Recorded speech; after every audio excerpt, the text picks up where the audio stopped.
Hello and welcome. If a Muslim commits a serious crime in America, is that crime seen as that much more deadly?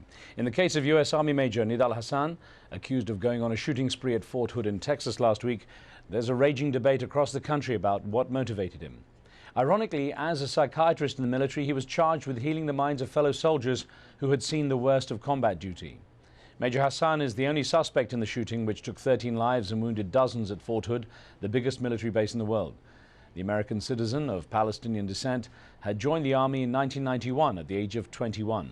As part of his duty as a military psychiatrist, he was sent last July to Fort Hood, which has the highest toll of army suicides of any post. Recently, his commanders made it clear that he could not avoid his deployment to Afghanistan later this month. He'd been desperate not to go, even offering to reimburse the military for his education and training. Hasan was shot during the attack and remains in hospital. His lawyers doubt that he can get a fair trial and has warned against, quote, wildly commenting on a lot of things that we later find out aren't true. So the investigation continues to discover what prompted the attack, including the possibility of a religious motive. On today's show, we ask, what are the implications of the Fort Hood attack, both for the Army and for the Muslim American community? Remember, you can join our conversation with your questions and comments. You can send an SMS or email. We also welcome your phone calls on the show. Joining me today is Dahar Jamel, an independent writer who was one of the few unembedded journalists to report from Iraq during the 2003 invasion. He's the author of The Will to Resist: Soldiers Who Refused to Fight in Iraq and Afghanistan. Dahar joins us from Los Angeles in California.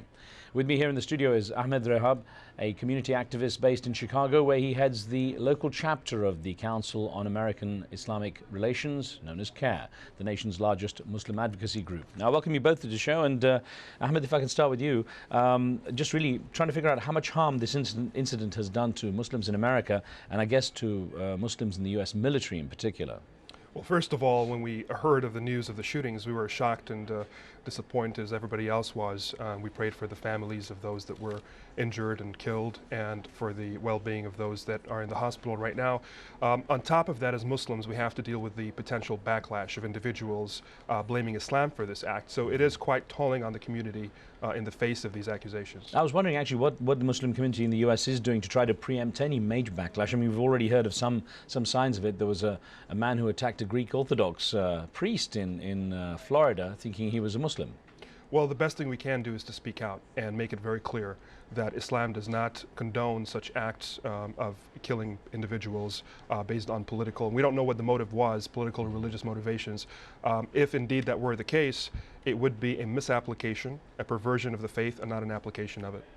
Well, let me bring in Dahar Jamel here. Good to have you back on the show. And I wonder, you've written a lot about soldiers who refuse to fight, and we even discussed it on the show before.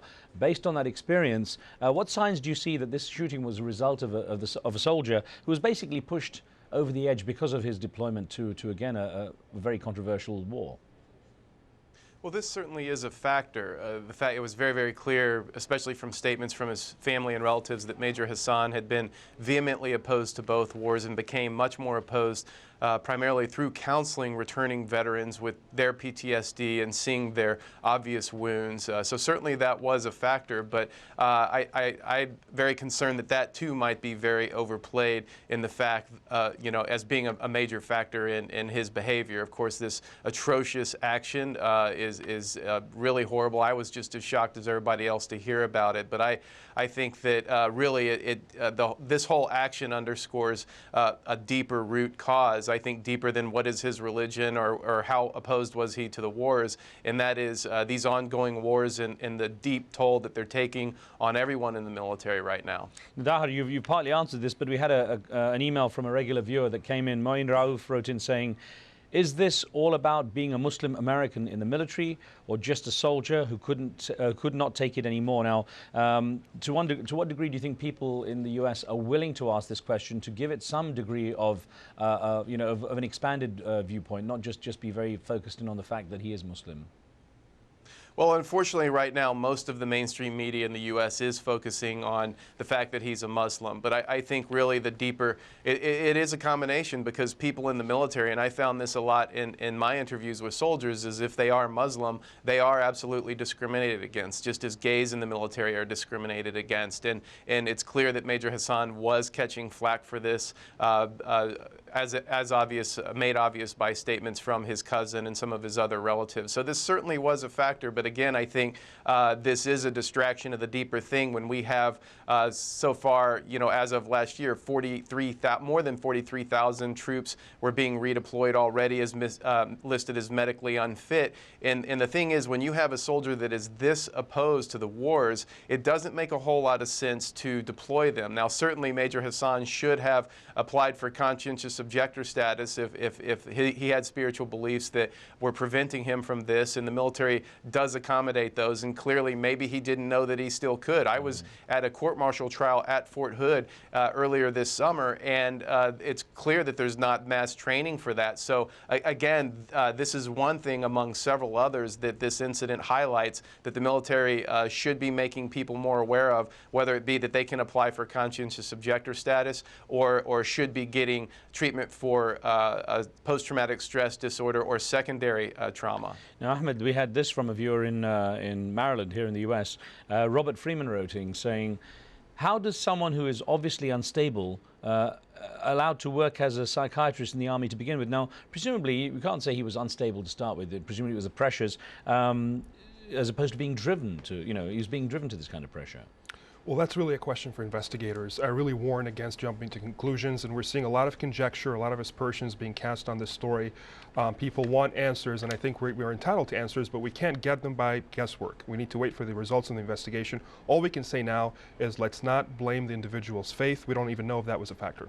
Now, in what way has the issue of Muslims in the U.S. military been raised among the Muslim community here, especially in discussing the issue of Muslim troops having to be deployed to conflict zones where they're having to deal with conflict areas that have a majority Muslim population? I think that's a conversation that has been going on in the community for quite some time. Obviously, it has been elevated to the front and center after this horrid attack in Texas and Fort Hood. I think that the majority of Muslim clerics and scholars are of the opinion that as Muslims, we abide by our covenants. And as citizens of the United States, we have a social covenant with the United States, as visa holders as well, to live in this country safely, to be entitled to safety. This mutual sense of safety and security is at the very basis of this covenant that Islam, the Quran itself, our holy book, commits us to.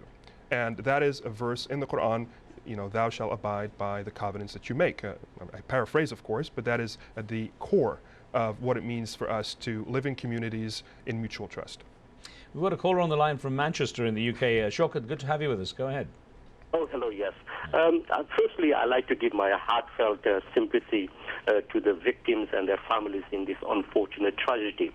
Now, my question is, why is it when such tragedies happen, and most of Muslims condemn this tragedy, before full facts are known, Muslims are forced in a corner trying to defend ourselves, prove our worth and loyalty, when we know vast amount of Muslims are decent and law-abiding citizens? Thank you. Okay, Ahmed, this is an issue you have to deal with a lot, isn't it? Yeah, that is a very good question, but we have to deal with realities. The fact of the matter is Islam is still misunderstood for a whole lot of people out there, and it's important for us to address that. If people are going to sort of put the blame on Islam and the Muslim community at large, we need to preempt this misunderstanding by saying very clearly Islam condemns such activity, and also, in this case, saying we don't know if Islam was a factor, if religion was a factor for this individual. We don't know the motives.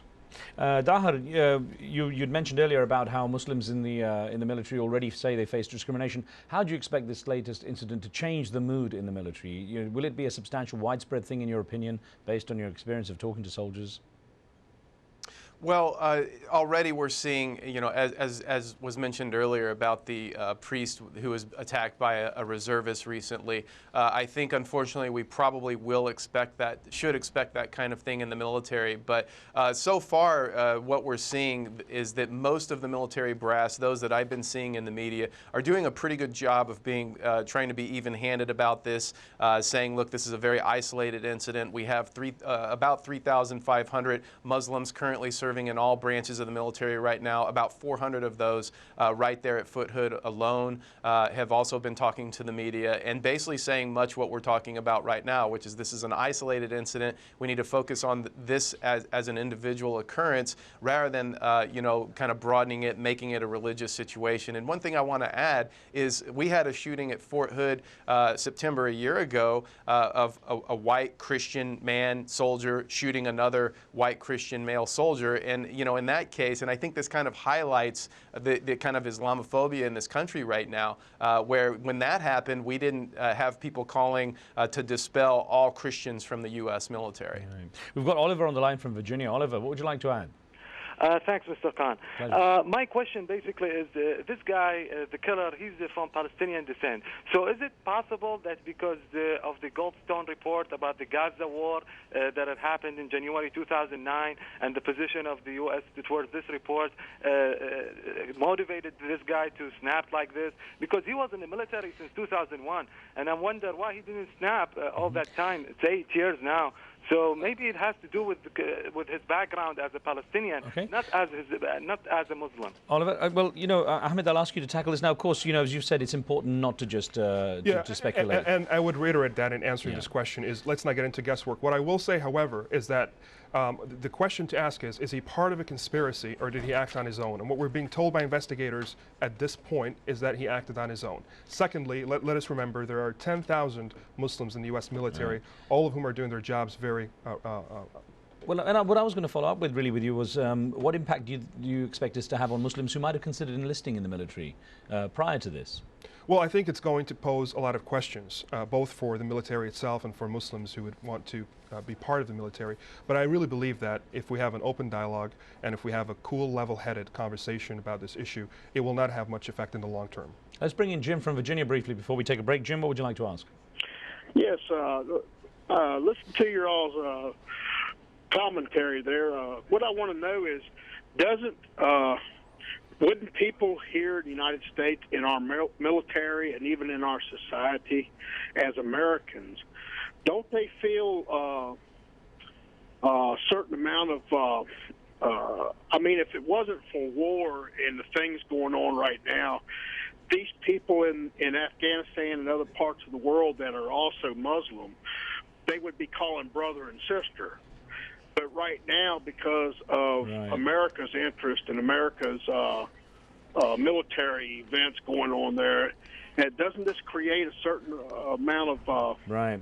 Jim, I get what you're saying. What we're going to do is we're going to tackle that subject as soon as we get back from the short break. We have to pause briefly, but we'll continue our discussion in a moment. Don't go away.